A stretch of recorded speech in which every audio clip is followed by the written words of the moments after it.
As you know, becoming an entrepreneur requires a tremendous amount of emotional capacity. It's not for the faint of heart.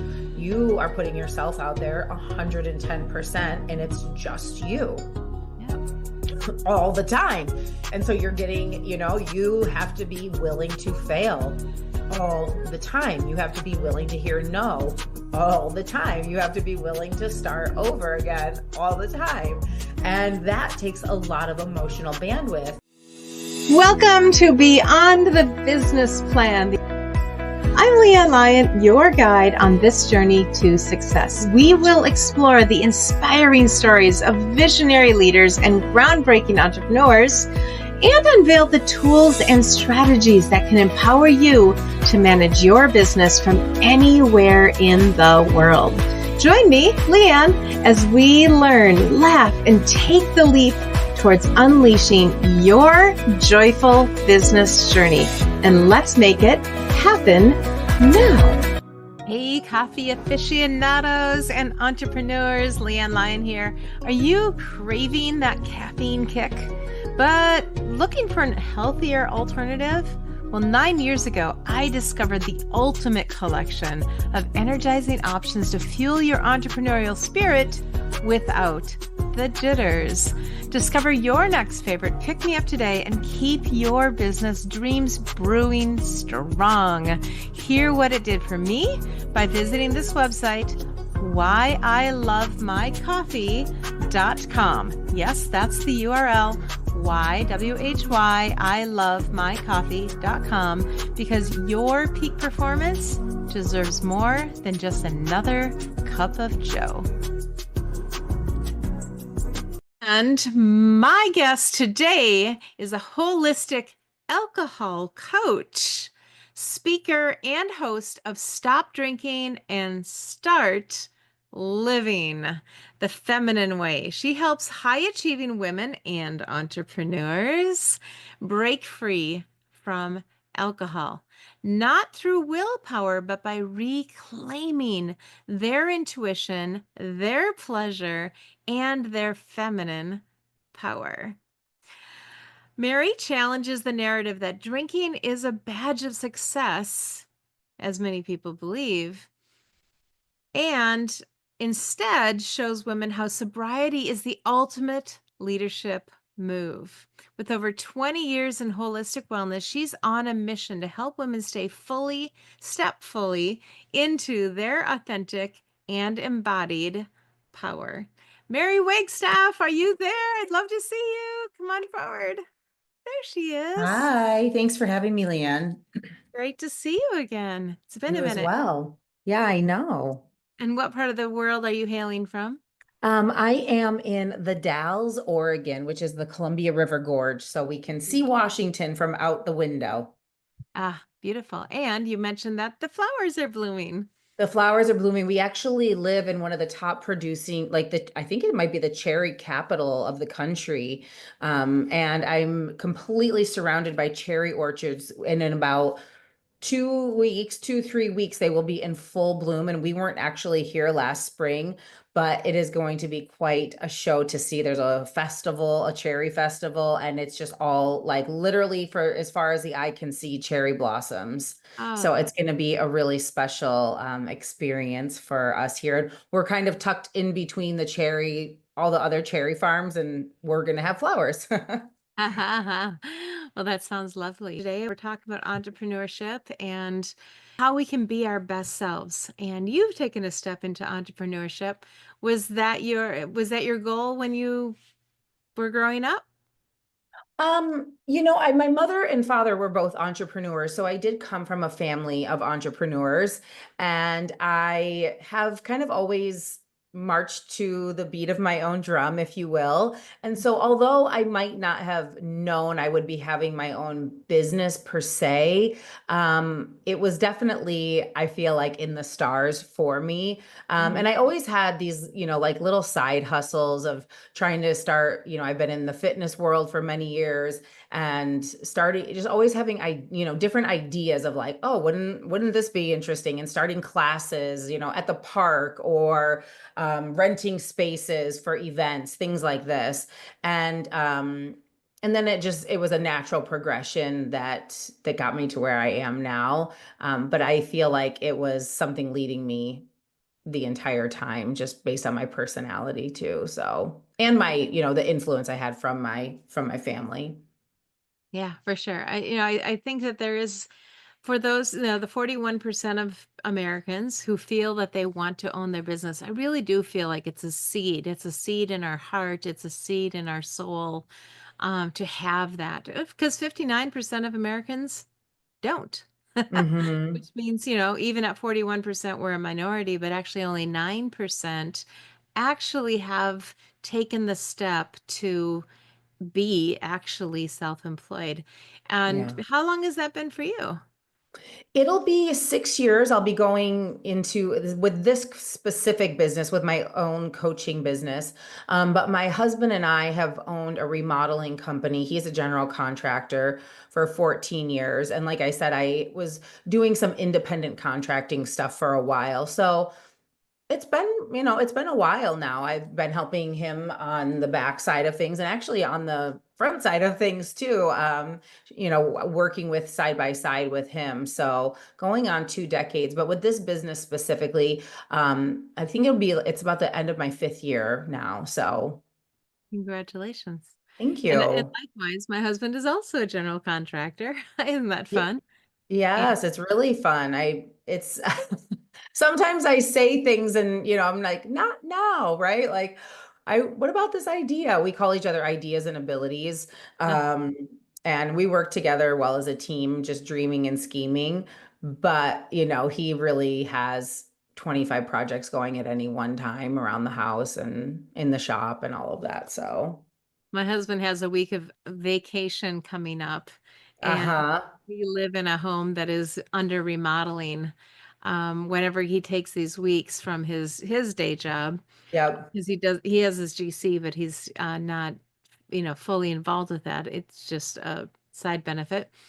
But yeah, I'm putting together my honeydew list. Hey, Yes. while you're off, your day job for a week, here's what I'd like to see done. And I try to keep the list short, but just to the really key things that I'm hoping can get accomplished. That'll just make our lives a little bit nicer. His, not just Yes. mine. Yes. As well. Yeah. We have a stairway railing that I'd really like to see that go back on. Yeah, that'd be nice. Safety first. Little, yeah, it is for me. Safety is a big thing. But yeah, he says I'm a pretty good lackey. Good. You're hired. And that's all I want to do. I have no desire to hammer anything, but I can hand him a tool and I can find a nail, and that's all I pretty much need. Yep. Yeah. And sometimes it can be really, really helpful. Yep, for sure. So entrepreneurship isn't foreign to you at all, but tell us a little bit about your business right now and what led you to starting this particular one. It's quite different from general contracting. I know it is. Well, because I've been in the wellness and mindfulness world for so long through teaching, meditation, yoga, fitness, and also just supporting women in their own evolution through creating just opportunities for women with women's groups. When I had my baby, I was connecting more with mothers with children. I had started a baby and baby mama group and doing yoga and kind of a support group. Um, and I had started to the coaching industry had started to pique my interest. Although I had always, been studying different forms of mindfulness throughout my entire career, and human development was my background in college that I studied. So it was a really natural progression. It was kind of the culmination of everything. I thought, I want to be a coach. I would like to be a holistic alcohol coach. And I started also studying women's mysteries and different rites of passage work and cyclical living and things like this. And it was really all of the pieces were starting to come together. So I started a newsletter, sent out a newsletter and an email to people and started studying coaching. And there was something that was in the way, which was my relationship to alcohol. It was stunting my growth. It was stunting my ability to really be fully confident in what I knew I could do, right? I have no fear about really putting myself out there, but it wasn't in alignment with the walk that I was talking, right? Or I think that's how I would say that. And it was something I had wanted to change for probably 20 years. I always just kind of had this voice in this conversation in my head that this was, not necessarily, this wasn't in alignment with the truth of who I knew I could be and wanted to be in the world, and what was available to me, and through even, my own connection with the divine, which is very important to me, and my spirituality. And it was kind of a tipping point as a mother, a new mother, and knowing like, yeah, this is the career I would like to step into. But I knew I couldn't fully do it without changing this one part of my life.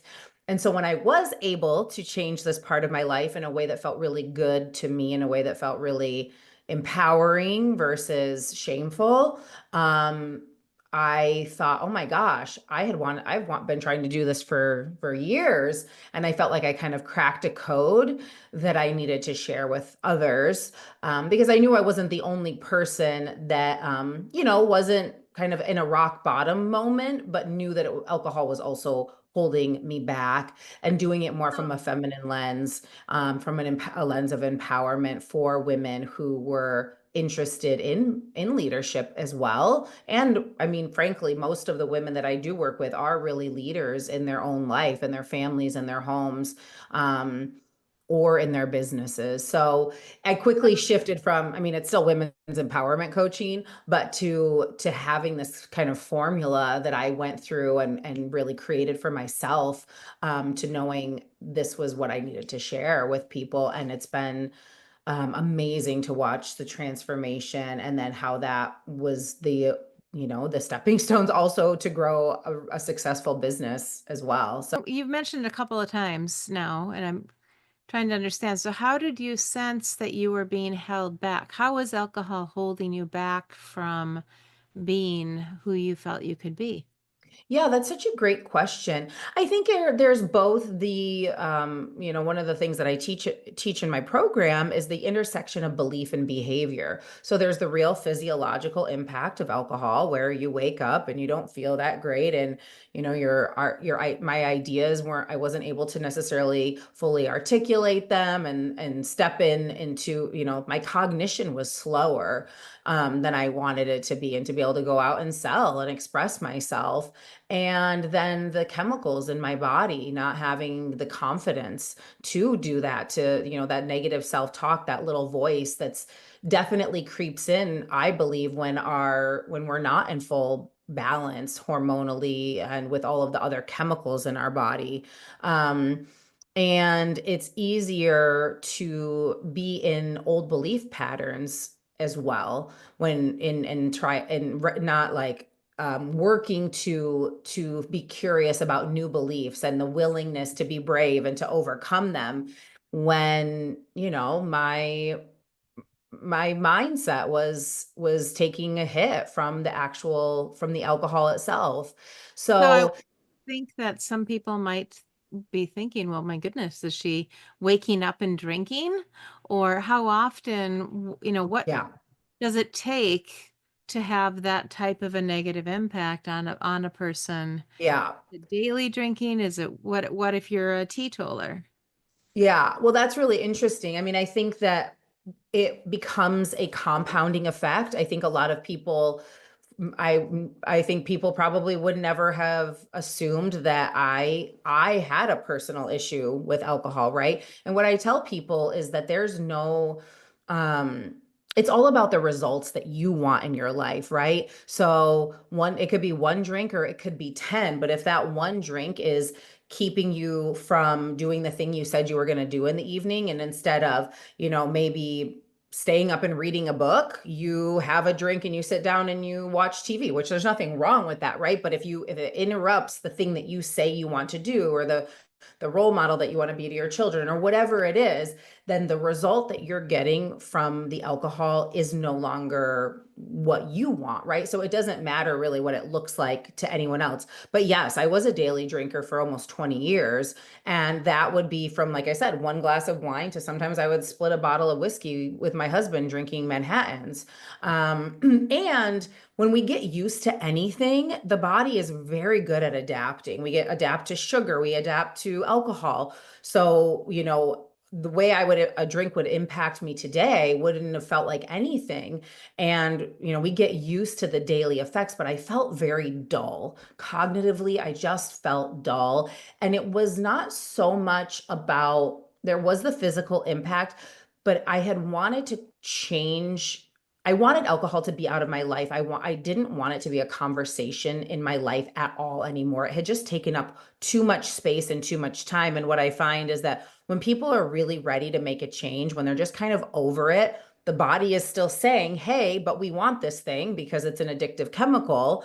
And you're like, and then the brain has all of this evidence for why it is a good thing, right? Like this is how it works, having a response and then an effect.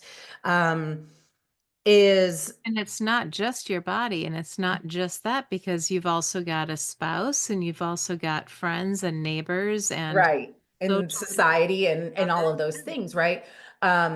So, but the once you want, for me anyway, once I wanted to make a change, and I know this is true because the people that come to me, they're what I call is that they're overwhelmed.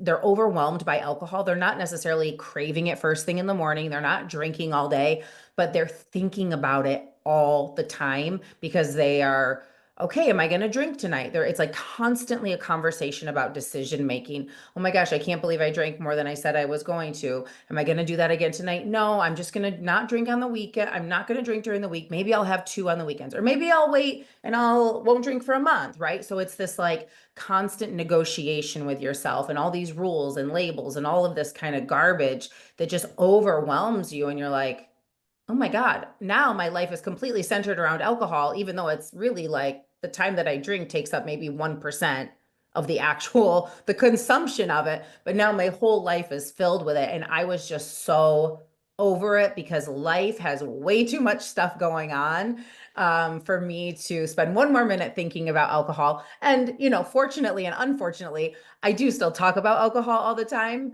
But if I wasn't doing this work, I would not be talking about alcohol at all. I wouldn't be thinking about it. I wouldn't be talking about it. It is a past and it's the history of my life, moving on to different things, right? But How far past at this point? just over 6 years now. So I pretty much started coaching on alcohol about like very quickly after I was able to quit because the change for me happened so quickly. I had tried to, there was stopping and starting and you know, sober October or whatever the things are, right? Just like taking breaks, and none of it ever stuck. It was always a struggle. It was always like, oh, if I'm on this diet and I can't drink, right? Or I'm going to substitute or learning more, there was always some bargaining chip.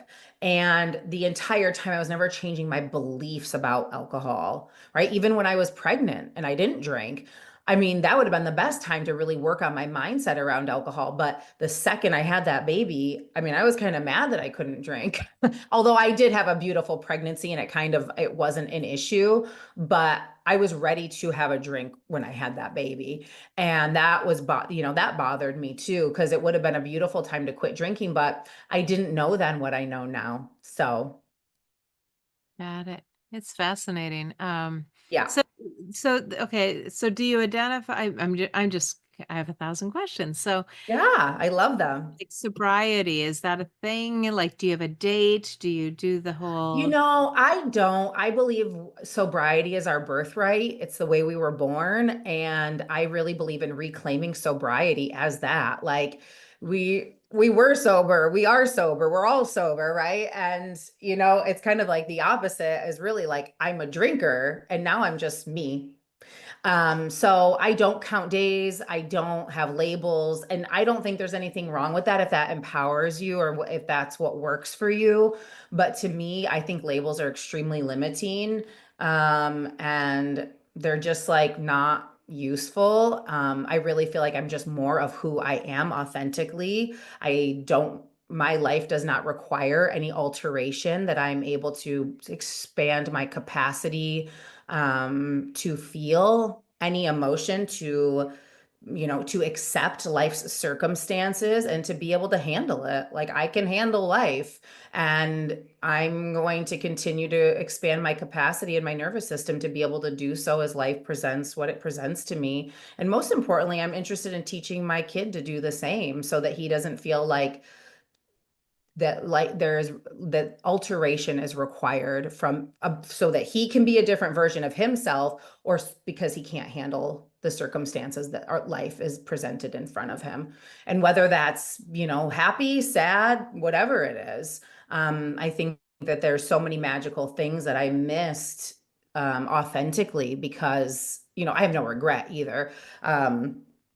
Because of altering my experience and altering my God-given senses. Beautiful. And so I guess, your spouse, your husband, is he on board with it? Is he alongside with you? Is it? Yeah, there's no alcohol in our house, and he doesn't drink. That was something that, we kind of, I always say that we had a week-long date, was our first date. Before we had our baby, we were partiers. We love to go to festivals, and I'm actually an ecstatic dance DJ. I love to dance. I kind of never stop partying, although I go to bed at 9 o'clock now instead of 4 in the morning. So it was like more than just alcohol, right? Like we were hitting it hard. And, my father taught me how to bartend. So it was something that I bonded with him. But we both knew that we didn't want that lifestyle forever. He's an entrepreneur. We just had we just knew we had goals that our lifestyle was not going to be able to meet. And we were just, again, kind of over it, just over and ready for a whole different lifestyle. And then when we had Emmett, it was very obvious that he was picking up what we were laying down, in every single way. There's little sponges, and I just didn't feel good about it. And and there's no shame to that either. I grew up, my dad owned two bars, and I grew up going to see him at a bar, and I love him. He's an amazing person.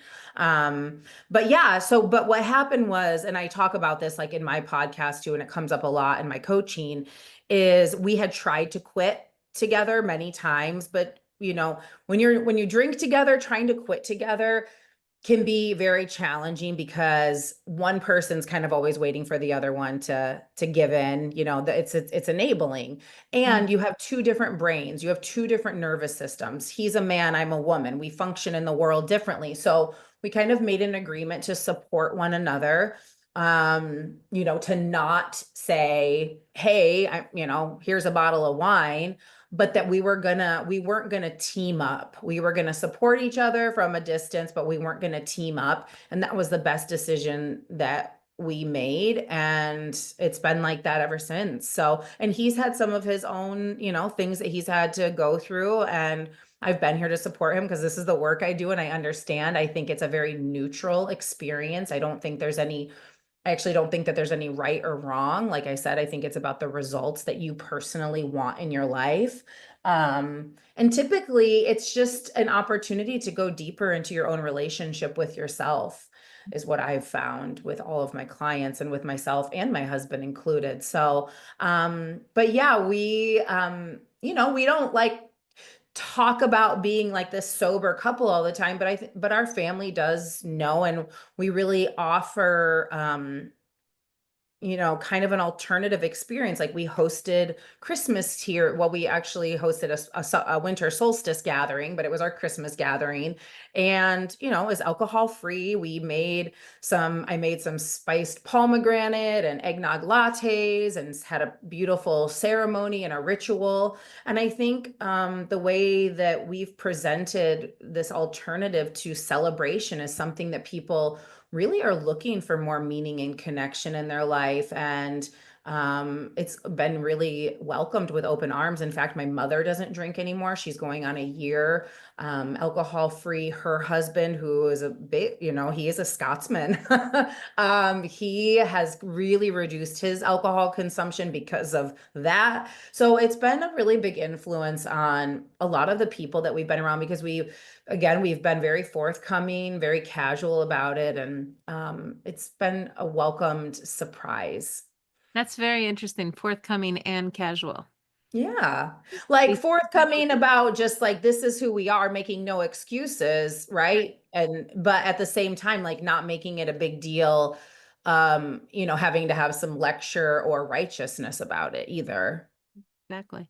Yeah, we have our daughter and her husband are sober, and it's Mhm. just a lifestyle choice, and we respect it. And just the other day, we were saying, hey, you know what? Boating season is coming up, and we're not quite where we want to be, and we want to be the couple that's in shape and out on the dock and feeling positive. That hey, one thing that we could do to help us get there a little bit easier, a little bit faster is just, hey, let's just not drink, Mhm. and we did set a time. We're like, hey, let's just, because we know we feel better when we do. We know that there's Mhm. alternatives. I've been on a journey. I've lost over 40 pounds in the last 6 months. But I'm kind of at a plateau. Like, hey, this is probably something that can help me navigate the next stages of health as well. So it's really interesting. And we have really stepped into doing it very much as a couple. Like you said, there's not a right or a wrong about it necessarily. Mhm. For us, we tend to find that we can really be supportive and say, hey, instead of that glass of wine, let's go take a walk. Uh, Yeah. but it's so ingrained. I talked with a couple that started on their weight loss journey, and she said, yeah, I don't know what to do. We go to a bar every night. That's what we Mhm. do. That's our pastime. She said, I don't even know what to do with our time. And it was really nice that I was able to say, well, you could pick up a book, you could do a puzzle, you could go to an art museum, you could take a walk, you could go find places to hike, you could invite friends over, if you could make a meal together, you could go shopping, you could, and it was just Yeah. easy to start naming off just the huge variety of things that you can actually do if you're not drinking Yeah. alcohol and wine. Yeah. I mean, literally anything else. Yeah, Like anything. Yeah. anything else. Yeah. I mean, go on Pinterest. You'll find some inspiration. Yeah. I Yeah. mean, Um, start a craft. I mean, paint a room, redecorate. I mean, there's so many things to do in life other than, yeah. but we really have gotten into this. I think we saying Americans typically, I think have such It's a pastime. yeah.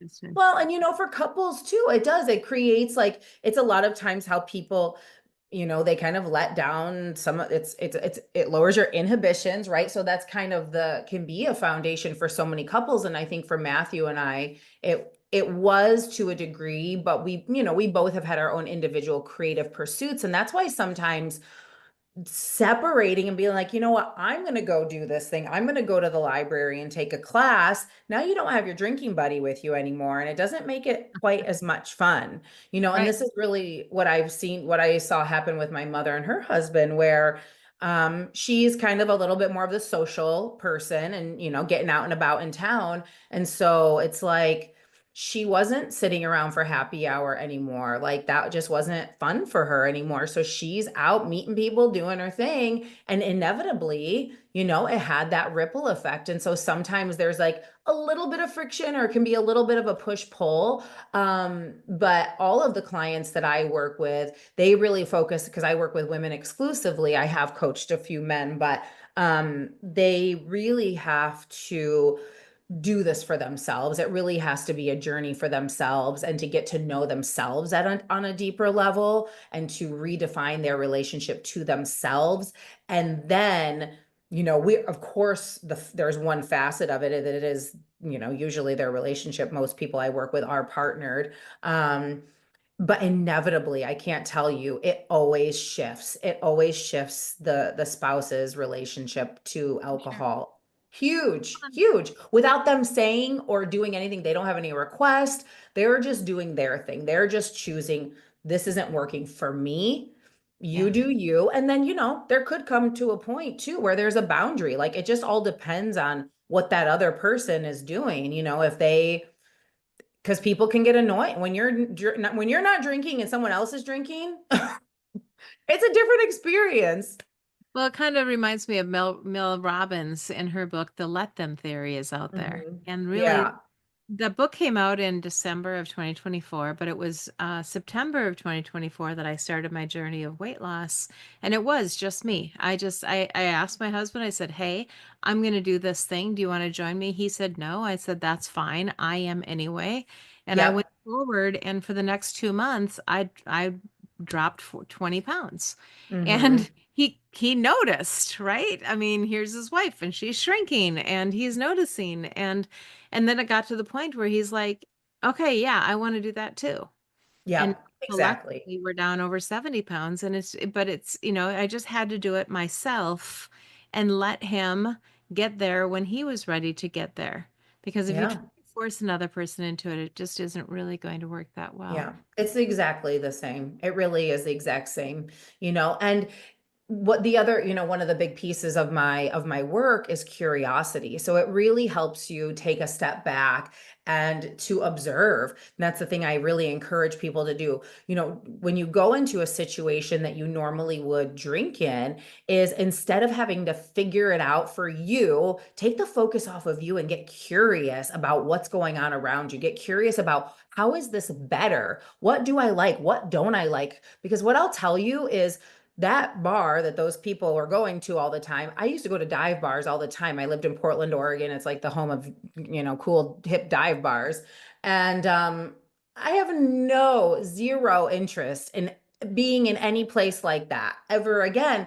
And, in like a 12-step model, they would tell you, change your people, change your places. I don't, believe in that. I believe we don't have to change our circumstances to change the inside. That will happen naturally. The things I was doing and the people I was hanging out with that weren't also kind of changing and evolving, they just naturally, slipped away in the places I used to hang out. And, that's the same as like becoming a mom. Things change naturally, or going from being single to being coupled, right? And it's really no different. I see it as just another phase in your evolution. You said, specifically, you work mostly with women, and you also mentioned, though, women who are in entrepreneurial type missions as well. Is that specifically a group that you're working with, or just it happens that you work with many of them? Well, I think it does. It's not someone that I necessarily am marketing to specifically. Um, but what I find is women that are entrepreneurs, they have their own private practice. I've worked with a lot of attorneys, and I've worked with some coaches as well, or artists. When they want to grow in their field, as you know, becoming an entrepreneur requires a tremendous amount of emotional capacity. It's not for the faint of heart. You are putting yourself out there 110%, and it's just you Yep. all the time. And so you're getting, you have to be willing to fail all the time. You have to be willing to hear no all the time. You have to be willing to start over again all the time. And that takes a lot of emotional bandwidth. And if every time, you're feeling a negative emotion, or even celebrating a win, you're going to alcohol, and that thing really isn't supporting your growth versus being able to feel and experience the sense of accomplishment for what it was, or being able to process the emotion of disappointment, it's going to be a much more challenging way to grow. And I just think that we see now in kind of the collective over the last, 15 years, maybe 10, 15 years, this emphasis on emotional resilience, this emphasis on feel the feels, because we know that by not feeling them and just turning towards, I believe in positive thinking. Positive thinking's never done anyone any harm, but you can't also bypass the discomfort either. We have to be willing to let it is an energy. We have to be willing to let the energy of emotion move up and out the body versus, kind of pushing it back down, because it'll get stuck and stagnant and we don't make room for new things to be in there. And so in order to be able to regulate your nervous system and be able to really tap into your intuition as a woman, which is all things required in entrepreneurship, we need to make emotional space for that. And so it really is a precursor. All of the tools I teach my clients are all of the things that you need to become, I think, a successful entrepreneur. Wow. Powerful, powerful words. I appreciate that so much. Yeah. So I asked this question kind of towards the beginning. You said you grew up in kind of an entrepreneurial household. You mentioned your dad owned a couple of bars, that you grew up that way, kind of knowing that. When you were a kid, what do you remember playing? Did you play bar since your dad owned a Oh bar? yeah. We played bank. My mom always Yeah. had, because she had her own, she actually owned a video store. And Okay. she owned a wine bar later in life, but this was before the big video stores of Blockbuster and, of Sure. course, that don't even exist anymore. So she was very innovative in the little town we grew up in upstate New York. She had a video store and she, rented video games and VHS, I don't even know what they're called now, like movie players. And she had all these great ideas and she'd get popcorn and all this stuff. So she also did the books. My dad's also a bookkeeper as well. So they have that background of the accounting side of it, the money side. And so I would take her big checkbook and write checks and have a phone and set up my whole little desk and So shop you as playing played bank. entrepreneur. Yeah, pretty much. That's what I played as a kid. So yeah, thank you That's for that awesome. memory. That is beautiful. And here you are. And happy And to do. here I am. Wonderful. Do you Yeah. see this as something you're going to continue for a while? Is this another stepping stone, do you think, or is this kind of your mission now, you think, for a while? Yeah, it's such a good question. I was talking to you before we started recording about my family and I bought a farm last year, and the farm didn't need to be anything but a house for us to live in, but we do have 4 acres here, and we have a lot of sun. And so something that we have wanted to co-create together, my husband and I, is a space for people to actually physically come to hold gatherings and ceremonies and workshops and all sorts of things like that. I have a really cool barn that I'm going to be turning into a dance floor and a place to have women's gatherings. And so over the last year, I've been feeling very called to um, kind of somehow transition my work to being a little bit more in person. And of course, it's still, there's still marketing online and all of that stuff. I am working with clients online on Zoom, but I'm also growing flowers. And I had a big year of transition I was like about 18 months of transition for my family and I. And it was really important for me to regulate my nervous system in the 3D world.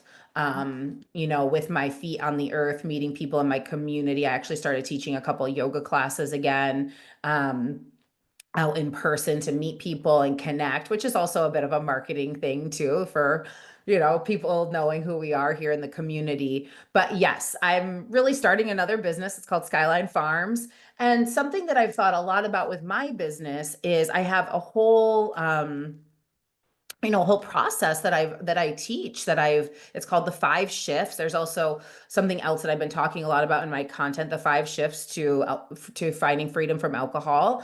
But I've also been really exploring this idea of the feminine way of doing that, which adds this other layer that I think is really important in our culture right now, of women really reconnecting to their archetypal energy, to the intrinsic nature of who they are, without having to put themselves in a box of masculinity to become successful. So I have a lot of content that I believe would be really useful to teach other people so that they could continue to teach other people. So maybe some sort of teacher training or coach training program, because it is a unique program and my clients have been very successful. clients that have gone to inpatient rehab, clients that have been to other group programs, clients that have been in 12-step models have never found the success that they have found here. And it's not only changed their relationship to alcohol, but it's changed every other area in every relationship they have in their lives. Sounds So like a I book. really, what's that? Sounds like a book. Well, it is a book. Yes, I have been working on a book for quite a while, but life keeps presenting me with new projects. So the book is in the works. But I would also, I would like to, I love teaching, I love training, and I think that that could be like another step for me. Not tomorrow, but Yeah, well, and books often are not the be all end all. It's not usually an ending. Books are often a launching pad. When you yeah, have the book, now you have the ability to, because you have the book, be able to go on and teach and do seminars and be recognized and do the things yes. that, many people don't do unless they have a, book. So, yeah, it's an evolution for sure. Well, I'm Yeah, thank you for that little push too, because there's it's had its ebbs and flows, but and it's not far really. I mean, it's not far from the end of the first draft. So, um, it's something that just needs to be at the forefront of the priorities list. Well, I've got one jangling around in there too. So, Yeah. yep, that's how that goes. Well, I'm going to ask you just for a word of encouragement for those that are on the journey that think that, hey, you know what? You've mentioned it's not easy. There's a reason that 41% think of becoming entrepreneurs and 9% do. That's 32% in between that are in that limbo field. But before you offer that, how can people reach you if they want to find out more about you call it the 5 shifts? The 5 shifts, yeah. My website, marywagstaffcoach.com. And then on there, you can find the link to my podcast, Stop Drinking and Start Living the Feminine Way. And I don't even know now. I think I have over 300 episodes. So it's been going. I took a little bit of a break when we moved, but it's been 4 years of consistency. So there's so much there. People have written to me, they've quit drinking just from listening to the podcast. So you can find, some support there. But I also talk a lot about, all of the ways to, it's not just tips and tricks to quit drinking, but it's a way to feel more empowered in your own life, to take control where you can. So instead of trying to change the circumstances of your life always, it's about changing, our behavior, our thoughts, our beliefs inside so that we can handle what life is presenting us from the outside. And Absolutely going to check it out for yeah. sure. Myself.